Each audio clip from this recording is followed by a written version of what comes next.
Hello, listeners. I'm Timstradamus, and with me is my talented and beautiful co-hostess, Voyse. Good morning, Timstradamus, and welcome to all listeners to our hidey hole shindig of stories. I like shindig. Voyse and I enjoy reading and talking about stories from the internet that are interesting, funny, and dramatic. Because of our love of stories, we've come together and created this channel to share with you those experiences. And hopefully give you some food for that. Well, why don't we get right into the stories while I enjoy my morning cup of brew? Oh, what are you going to enjoy today? Watermelon mint tea. Watermelon mint tea. Sounds refreshing for what I hear is going to be a sunny day today. For any listeners wanting to follow along, all story links are in the description below. For our first story, am I the a-hole for hiding my pregnancy and showing up to sister-in-law's baby shower? I, 23 female, am currently 8 months pregnant. We had been keeping it a secret and planned to tell people around this time, but a few months after my pregnancy, my sister-in-law, 26, found out she was pregnant. And then it just felt awkward to announce. We wanted to wait for the right time. I've been married to my husband for only 6 months, and we've been together on and off since we were 14, permanently together since we were 16. When we were 17, we found out I was pregnant. I had complications. I gave birth to my preemie stillborn at 25 weeks. So this pregnancy, we've been extra cautious and secretive. I haven't seen family much these past few months, and I carry small. But as I developed a bump, I've been wearing hoodies and loose clothing. With that, I kind of just looked like I gained weight. We were hesitant on me going. I was just going to send my husband with a gift of mine, but sister-in-law said she really wanted me there. I decided to try my best to hide the bump and go. It was all going well. No one noticed. I mean, I got a few looks, but no one asked me anything. Then, about an hour in, I started having tiny cramps that eventually got more aggressive. I told my husband we need to leave. I need to go to the hospital. As we were walking, a sharp pain hit me and I grabbed the picnic table next to me and almost stumbled over, causing attention to myself. I really thought I was in labor. The pains were getting so intense. People started surrounding us, asking what was the matter, and my husband says, "She's pregnant. Guys, she's pregnant. Something's going on and we have to leave." He was panicked. He rushed me to the hospital. By the time we got to the hospital, my pains had subsided. They said it was false labor. My husband and I both had angry texted messages from sister-in-law and other guests at the party about us hiding the pregnancy, how messed up it was, and how they couldn't believe I showed up pregnant and was secret about it, how I had a baby stunt at someone else's shower. Just a lot of not nice texts, not one asking if I was all right. Am I the a-hole? All right, well, to start with,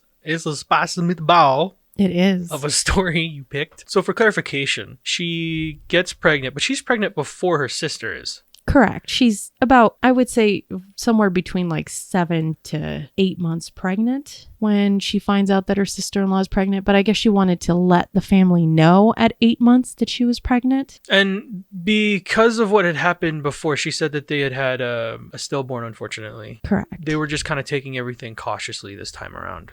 Correct. And I guess I can understand why you wouldn't want to push forward and put all that news out just because of what had happened in the past. So I guess being a little more guarded and safe about things, I can get.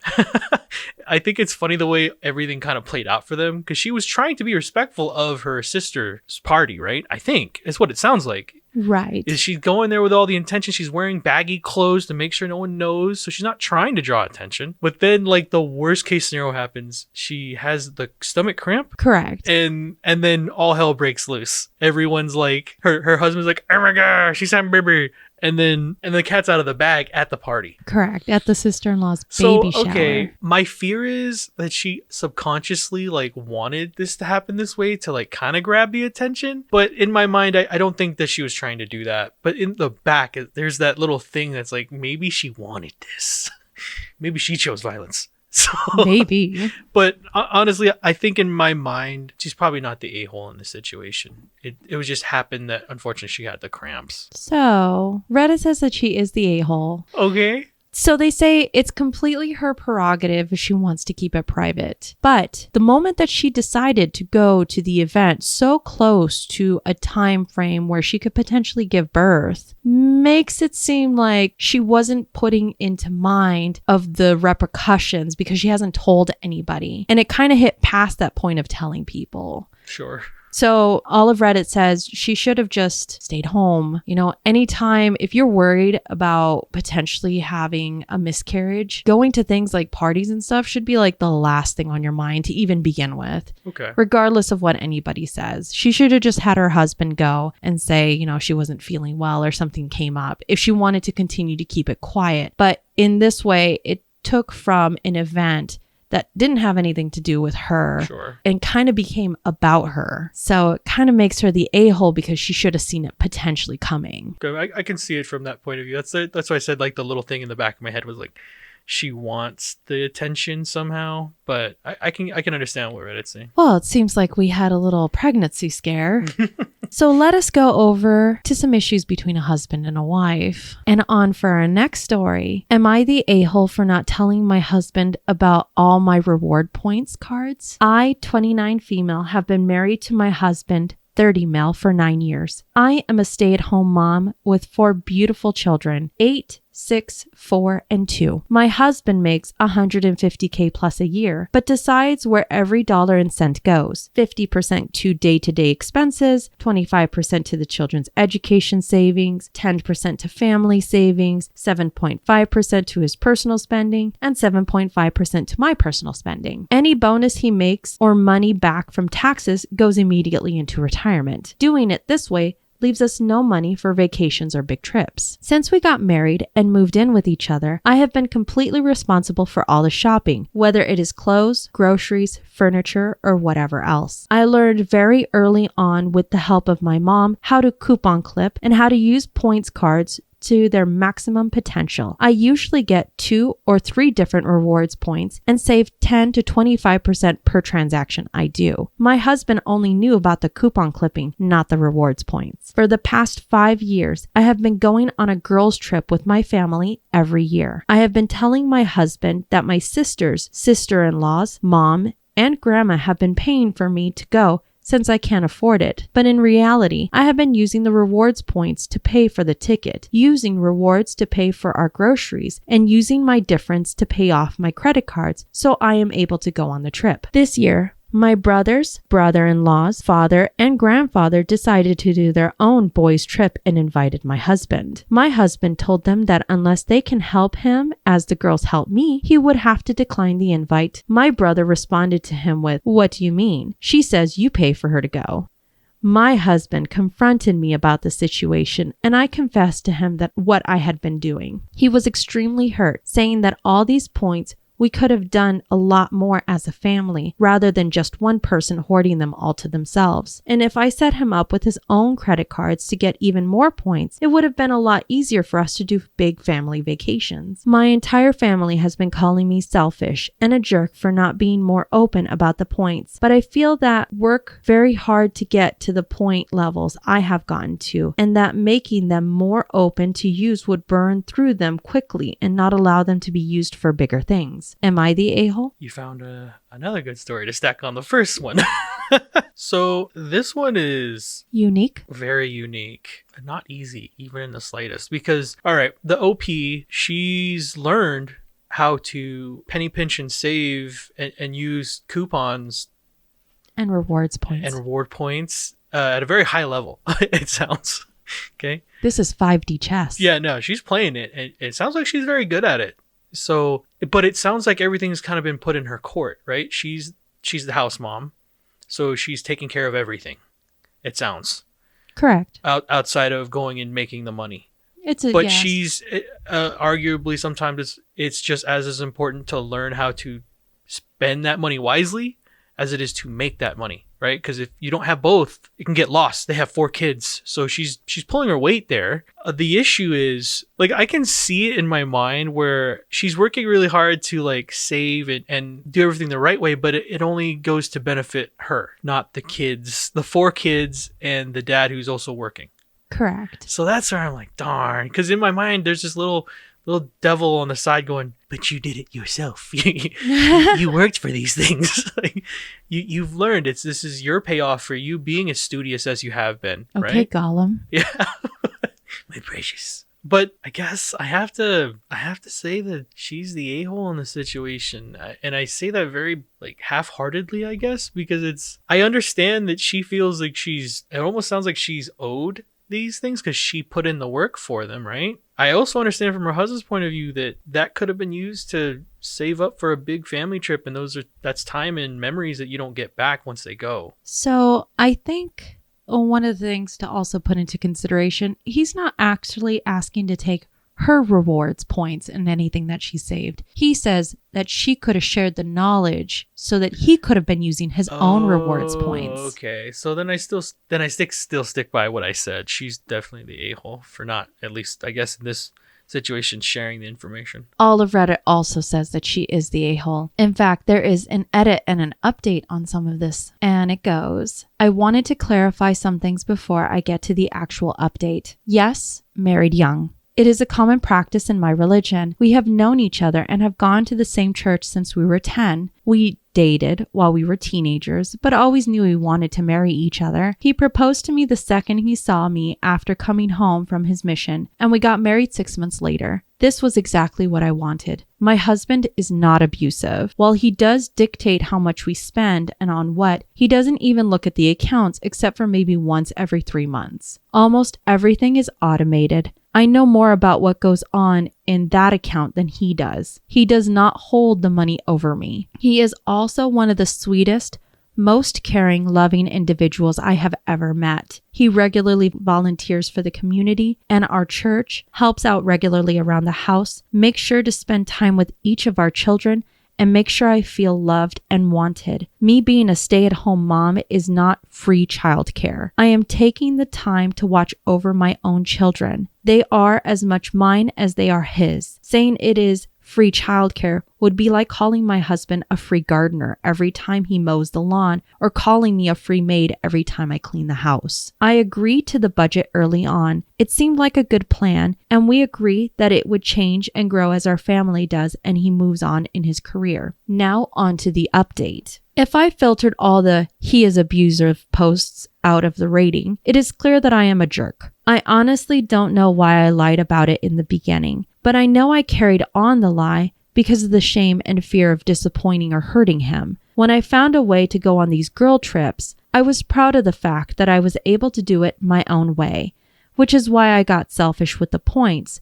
This wasn't fair. Last night, I made my husband a cup of tea after the kids, and we sat down and talked about it. I talked about my desire to see the world as he has. He went to Italy for a mission. And now I have only ever been to Utah and my own province before going on the girls' trips, most of which were a week in Mexico or on a cruise. He told me that he wishes that I included him in his plans as he includes me in his. He was hurt that I felt I had to hide the cards or how I am paying for these vacations. He also told me that next year his boss is planning to retire and he is next in line for succession. The position would give him more vacation, a larger bonus, and a $50,000 a year pay increase. They have just been talking about it this week, and he was waiting for the weekend to tell me. He is happy with our budget the way it is, and with this pay increase, we could use the entirety of it for family vacations. With the addition of the points that he will now help me get, we could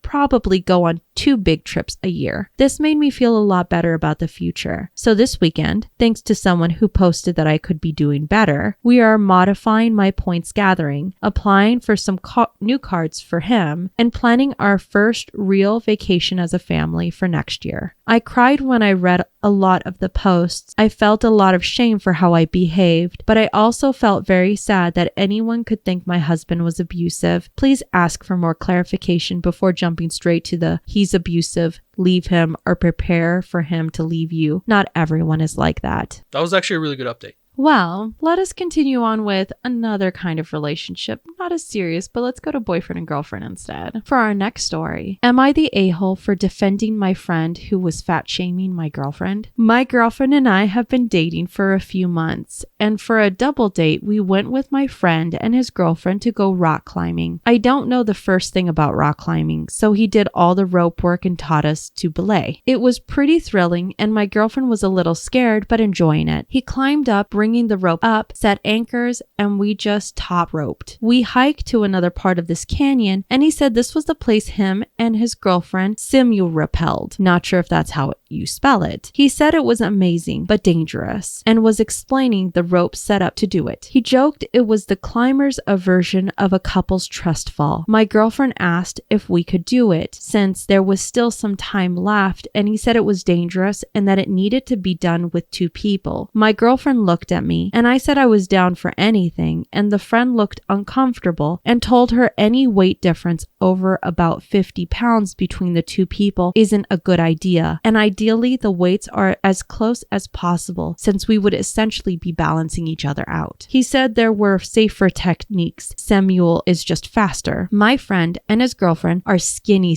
people, as is basically everyone we've seen climbing that day. I'm a bigger dude at 220 to 230 pounds, and I don't know my girlfriend's weight, but it's not a bad guess that she's more than 50 pounds than me. My friend is a total adrenaline junkie, and I think if he says it's dangerous, it's best not to do it. My girlfriend looked really unhappy, but didn't say anything. She is insecure about her weight, and during sex, she doesn't like me touching her belly, arms, and legs. On the drive home, my girlfriend was ranting about what an a-hole my friend was. I got annoyed that she was bad-mouthing him because he was nice enough to let us use his gear and show us the ropes. I told her he is the expert, and she complained he was just eyeballing her weight, and I asked if she would be okay with standing on scales with me to confirm we were less than 50-pound difference. She got really mad and said it doesn't matter if there was a 50-pound difference. He was judging her for her weight, and I didn't come to her defense. I was pretty annoyed and told her I wasn't coming for my friend who was only looking out for our safety. She called it fat shaming, and I guess it was to an extent, but he's also not wrong. Am I the a-hole? This one's super easy.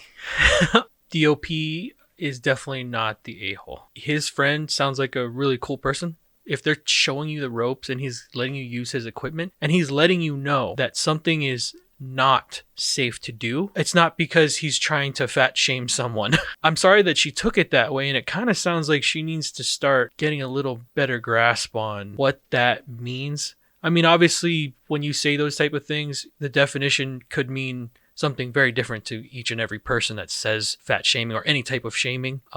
It does depend on the person. But in this scenario, when someone he considers him to be an expert in rock climbing tells you that something could be dangerous, he's doing it because he doesn't want to see you die doing what he's doing. So definitely not the a-hole.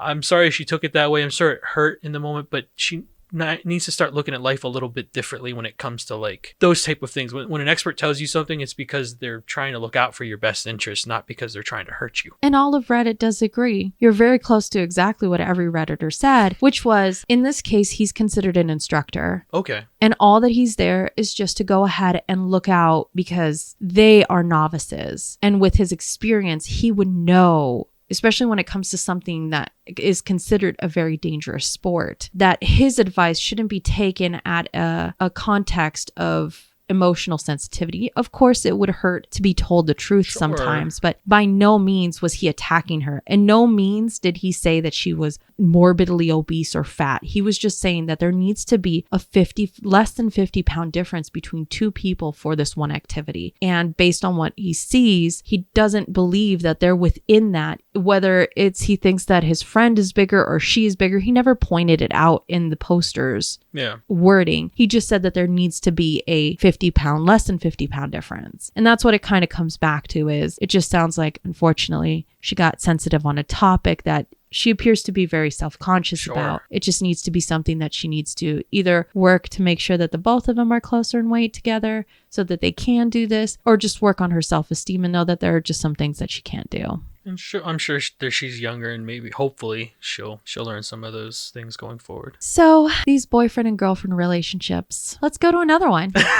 Yeah. For our next story, am I the a-hole for demanding my girlfriend tells me her author's pen name? I've, male 32, been dating Sayoban, female 32, for 6 months now. She's always been very vague about what she does for a living, saying things like writing and working from home writing. But recently, one of her friends mentioned something and I finally dragged it out of her. She's an author. She writes and self-publishes romance and erotica stories and novels, and while not rich, she's able to make a living out of it. I Googled her name and couldn't find anything, so I confronted her about this. She said she's writing under a pen name, so I demanded she gives it to me so I know what she does. She refuses, saying she doesn't want it to be leaked even by accident and no one knows. I accused her of not trusting me and she still refused, which was really annoying. I tried a nicer approach and told her that I want to know her fantasy so I can try it out with her, and she told me that what she writes aren't her fantasies, but her readers, and she's still not going to tell me. At night, I tried to check her laptop for her pen name, but she changed her password before bed. I was annoyed and told her she clearly doesn't trust me, and it's not fair because I have a right to know what she writes, especially since it's a sensitive topic, and I don't know her if I don't know her pen name. She was furious I tried to look on her laptop and told me to go home. Before leaving, I told her when she calls to apologize, I expect to get her pen name with the apology. She called me an a-hole on the way out. I thought she'd call by now, but she hasn't. My sister told me I was the a-hole and I should apologize, but I just don't see it and need a second opinion. Was I the a-hole? You are definitely the a-hole. I don't need to think about this one at all. It sounds like you need to learn how to set boundaries because you clearly have crossed them many times. Oh boy. When someone tells you they're uncomfortable with giving you information, they've only been together like 6 months, right? Yes. How do you feel at 6 months that you're entitled to anything in someone's personal life if they don't want you in it? Oh, okay. So yes, hopefully, I'm pretty sure I know what Reddit's going to say. Like, hopefully he's read about this because he definitely needs to go get some, I don't know. That's really tough for him to put her under that kind of pressure, right? Because I could also see from her end is if a relationship does go bad, that could be used as blackmail. If she really doesn't want her identity to be leaked out, right? Like, it's a little scary. Yeah, I think he's a little scary. I'll be honest. He's a lot of scary. To demand it and then try and look into her laptop. See, there's a lot of... And then demand it again and then say that he expects an apology and the pen name? There's a lot of breaking of boundaries there. And when someone's that too familiar with you that quickly that they can cross your boundaries and enforce things on you before you're even in a long-term relationship, that spells scary. Red flags everywhere. Yeah, that's not a good one because if he's acting like that now, fast forward a little bit, what does he think you owe him at that point? So I don't know, maybe she's best she doesn't call him or he learns from the experience because that's definitely an eye-opener. But yeah, he's definitely the a-hole. All of Reddit does agree he is the a-hole. In fact, one of the commenters said, OP very much seems like the sort that would dox her if they ever got in a fight, and also like he just wants to read what she writes so he can make sure he approves of it. And if she wrote anything he didn't like, he would harass her over it until she promised to stop writing. His ex is probably realizing she dodged a huge bullet. I was quite shocked when I came across that one. Terrifying. Well, let us go to another relationship for husband and wife this time. For our next story, am I the a-hole for not lying for my wife in front of her friends regarding me being a stay-at-home parent? When my wife and I decided to start a family, she expressed she wanted to be a stay-at-home mom, so we made a plan and set everything up so that she could stay home during the early years. We had our first kid, but she didn't do too well being the stay-at-home and had a hard time about it. We still wanted our kids to have a parent at home with them, so we swapped out since her salary was close to mine. 2 kids later, I'm still the stay-at-home dad working reduced hours remotely. For me personally, it's easier than any job I've had in the past, even the manual labor one, but I recognize that that's not just my personal experience. We've touched base on the issue a few times to make sure there's no resentment, guilt, or discomfort on either of our parts. One of her friends from her work invited us and other couples over for dinner. While there, the other couples were talking about childcare in general, and some of the women started sharing their experiences of when they were home. My wife was talking about how she had disliked it and mentioned our arrangement when one of the women said to me, "Oh, I know you're just itching to get back to having it easy." I responded that I already have it easy and that for me being a stay-at-home dad was a cakewalk compared to my office job. I didn't see the point in agreeing with something that just isn't true for me. On the way home, My wife asked why I couldn't have just agreed with the question and played along. I asked her if she felt bad or guilty that she had a hard time with it, and she said no. So I told her to just forget about it then, because there's no reason for me to lie to make a bunch of other people feel better, so long as it's fine between us. When she got home from work yesterday, she had some attitude asking me if I had another easy peasy day, and told me how all day she had to hear from her friends what a smug a-hole I was for making light of their experiences by saying it was a cakewalk. I get that for a lot of people it's hard, but I don't see why I should lie about it or fluff someone's ego for not feeling the same way. For additional info, the scheduling, making appointments, taking kids where they need to be, grocery list, school stuff, making sure payments for bills come out, vehicle maintenance, organizing our date nights, finding babysitters, figuring out what needs to be done, falls on me. She keeps track of dates important to her family. I keep track of dates important to us and my side of the family. I am very detail oriented. I've done all of that throughout our relationship. We do grocery shopping together on the weekend. Am I the a-hole? Ooh, man, you and these stories today. I mean, he sounds like he's doing a good job. Right, I allude back to one of the stories we just did earlier today. It sounds like the other spouse who's at home is making sure everything is like on that end taken care of, right, for the other one that's going to work. Especially, I think this one has 3 kids.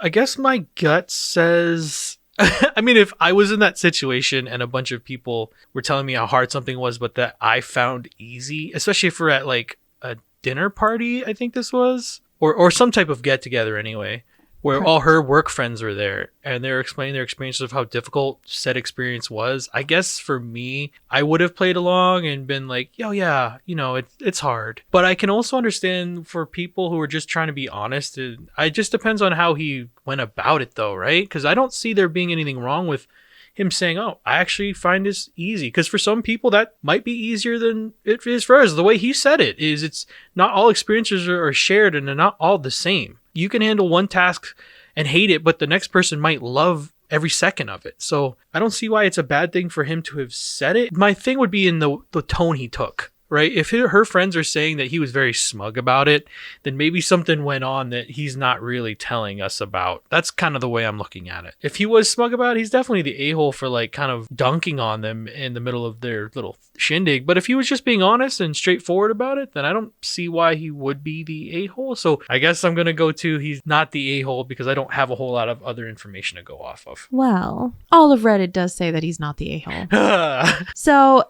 he actually commented quite a bit back to commenters and some of their questions. Okay. And I would just like to go ahead and include some of those details just to kind of add a little bit more context. Okay. So first, before, apparently he used to work in construction. And one of the things that he has said is for a while, because of course you have big boots when it comes to constructions because you have a lot of shrapnel potentially on the floor and nails. He actually stepped on a nail and the nail didn't go through the shoe to actually hurt him, but he would walk in his shoes and he would feel like a pricking pain and he couldn't figure out what was going on until one day he actually looked on the bottom and saw the nail had gone through the shoe and was breaking through the sole. For him, those experiences were much tougher. Sure. On a construction yard, you have to worry about your life. He says that kind of pressure and feelings are very different from stepping on a Lego from your kids and then needing to answer an email. Sure. He also puts down that he still does work. He does do remote work. Yeah, he works 25 hours a week. So he does do part-time work on top of making sure that cooking is done for 5 days during the actual work week, taking care of the kids, their appointments, making sure it all gets done. But for him, in comparison with the work that he's done before, sure, this is just much easier in his opinion. Now, does it make it to where he's downgrading that his wife had a tough time? No, he doesn't say anywhere that comparatively, like she should have felt like it was,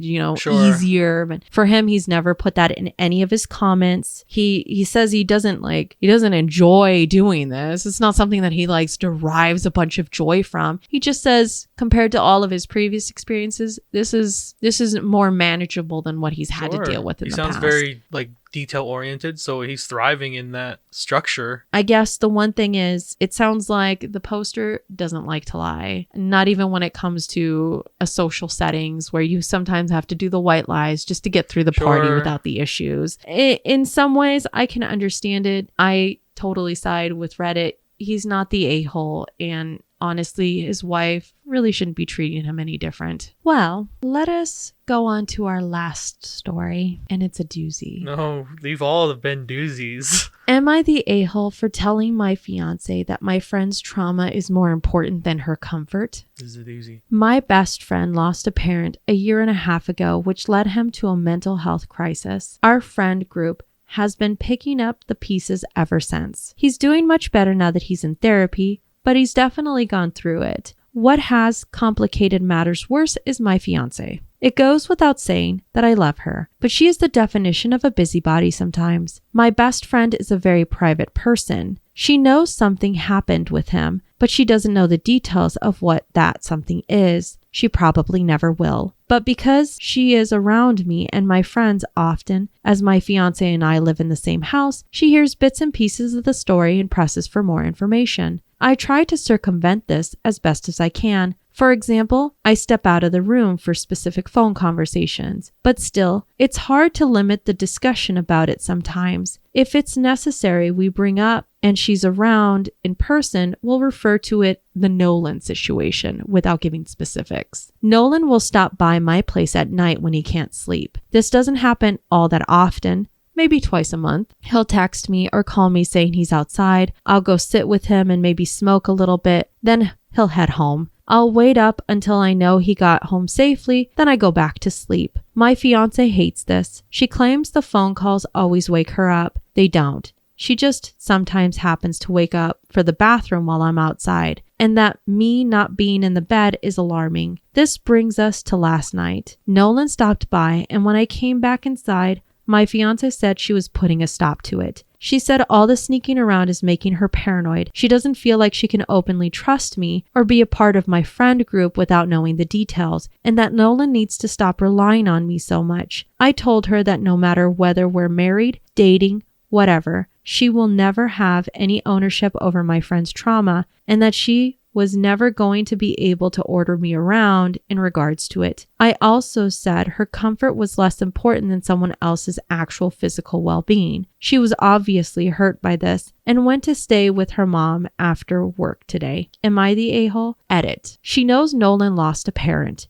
She doesn't know the aftermath beyond the statement he had a mental health crisis. Yes, he has specifically asked me not to tell her. Edit 2. This is not something we talk about constantly in front of her. I'm giving examples that happened over the past year and a half. Also, Nolan sees a therapist. He comes to my place to hang out. Am I the a-hole? So for clarification, the OP, he's asking if he's the a-hole for telling his current girlfriend, fiance, that his friend's trauma comes before her comfort. Okay. And how long ago did the friend's parent pass? Do they? A year and a half. Okay. So that's still pretty fresh. And you said, the OP had said that his friend is in therapy now as well. Correct. So he's just looking for a shoulder to lean on. Because obviously this, based off his reactions, I guess this parent meant a lot to his friend. But it definitely does make the OP's fiance uncomfortable with how much time he's spending with his friend, is what it sounds like. The only thing I didn't like about the OP's story was that the friend basically, in the update, says not to tell his fiance about something that's clearly big and impacting his friend, the OP's life, because he's helping his friend through it. Correct. So that's where I'm almost like, maybe I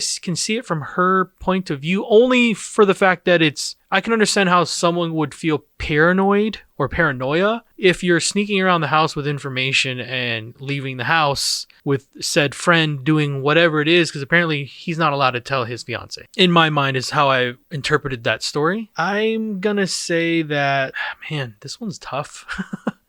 Because either way, I feel like both parties, you're respecting your friend's wishes to not tell people his business, but you're also coming between, it sounds like a relationship at the cost of it. So if you were really a true friend, you would have let them both know. That's where it's kind of weird that he's like, don't tell your fiance, because he would know how important the fiance is to the OP, right? So I don't know if he's the a-hole, but I guess he would be in this situation just because he's not seeing how it's making his fiance feel about being left out of something when it's clearly impacting the OP's life because he's having to spend time with his friend? So, all of Reddit does say that he is the a-hole. Whew. And there is a lot here to unravel. Okay, let's do this. So, let me go ahead and start by this one comment that's been awarded. And I think it kind of sums up everything very nicely. You are the a-hole. Imagine everyone code talking around you. Your fiance stepping out to take phone calls and having secret meetups in the middle of the night that you can't ask about. Being excluded and made to wonder to that degree would make anyone crazy. If she came here, I'd tell her to leave you immediately. Now, there was actually an update.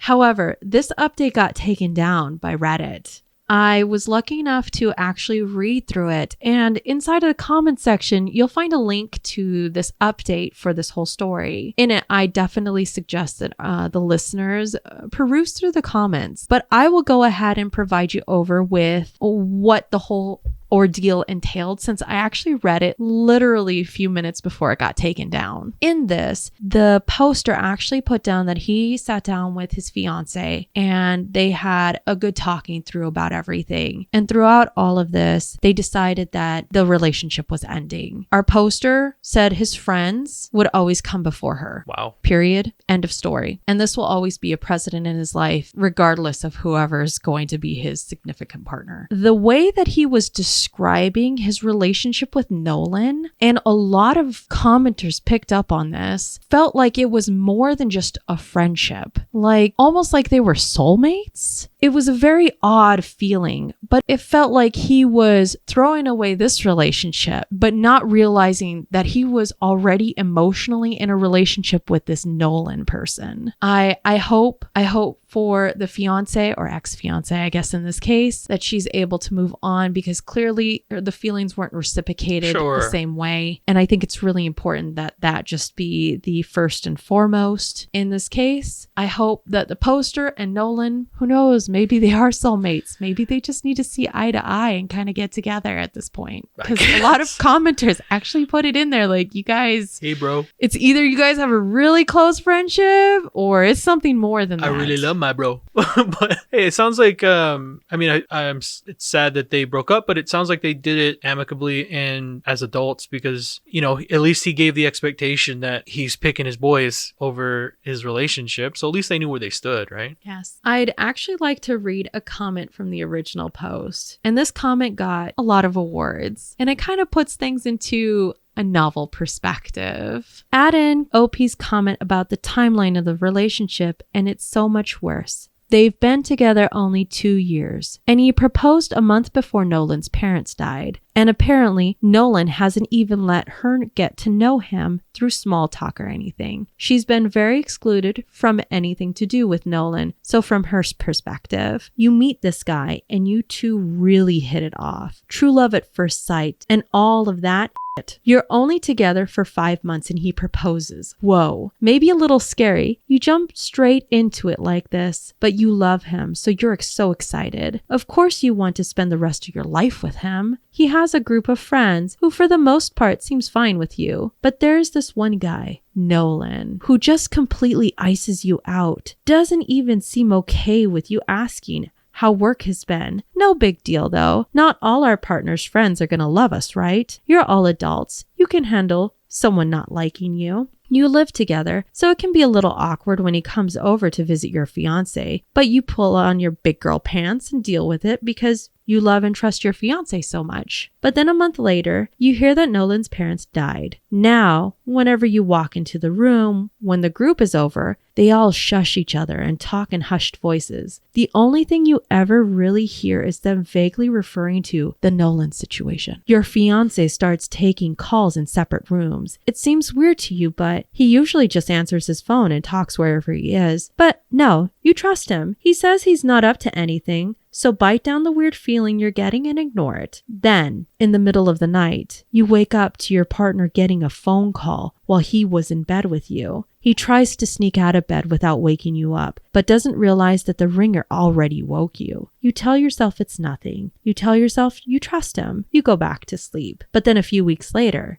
it happens again. This time you can't seem to fall asleep. all you can think about is the friend group, all side-eyeing you when you come in the room and shushing each other. You start to worry a little. So you walk out of your room to check on your partner. But you also don't want to seem like you're crazy, so you make it look like you're going to the bathroom. He's outside, comforting Nolan. You sigh a little sigh of relief because you know Nolan's parents died recently. So you tell yourself that that's all it is, and you go back to bed. However, it's still going on 6 months later. Secret phone calls on the regular, group all hush when she enters the room. The Nolan situation is referenced many times, and your partner is still sneaking out of bed in the middle of the night every couple of weeks. So you finally ask your partner for some info, and he refuses. He says it's not his secret to share. But hang on, you already know his parents died, so it's not like that's a secret. If the Nolan situation isn't about his parent having died, then what on earth is it? You ask around a little. Everyone is tight-lipped. You're being iced out. You ask Nolan how he's doing, and he refuses to even engage in conversation with you. Your partner takes another call in secret, and there's this nagging in your brain that makes you want to know what the hell the situation is. Another 6 months goes by, and it's all still happening. You feel like you're going crazy. No one will tell you what the is going on or why your fiance keeps sneaking out in the middle of the night. Yet another 6 months goes by and you start to lose it a little. You tell your fiance that this has to stop. A small part of you is still trying to tell yourself that you have no reason not to trust your fiance. So you try to draw the line at the night visit. At least this could cut down your anxiety at night because you know it's not going to happen anymore. Then maybe you can sleep better and maybe the better sleep will clear your head. But your fiance just tells you that you're lying. His phone calls definitely aren't waking you up. So you finally snap. Your anxiety has just been building and building and building for the last year and a half. You try to tell yourself that you trust him, but once you actually confront him with direct impact this is having on your sleep, he tries to gaslight you by saying it's not even waking you up. You already know his parent is dead, but the Nolan situation isn't your partner's secret to tell, but your partner will keep sneaking around and the whole friend group will keep icing you out. And to top it off, your fiance will tell you you're lying when you tell him what this is doing to you. So you do it. You confront it head on and ask Nolan what the hell is going on. I have anxiety writing that out. I can't even imagine how anxiety inducing it is to be living through that. Is the erotic writer from like a couple stories ago, is this who this person is? Because I felt like I was the OP in this story. It makes me wonder, doesn't camera it? over the shoulder. A good perspective. Now I'm very suspicious of Nolan. It sounds like Nolan does love the OP. But, it sounds like they're going to have the chance to figure that out now that their fiance and the OP are broken up. Yes, this definitely puts into perspective a different viewpoint. The viewpoint of the fiance. The Nolan. And the Nolan situation. Yeah. Well, as our stories come to a close, don't forget, you see in the world what you carry in your heart. If you have enjoyed listening to us read and talk about today's stories, please rate, subscribe, and turn on notifications for new content. We will be regularly posting on Tuesdays and Fridays. We'd love to hear your stories on the... Please! We'd love to hear your thoughts on the stories today in the comments below. I think I did it. And remember, if you post it, maybe we'll see it on the internet.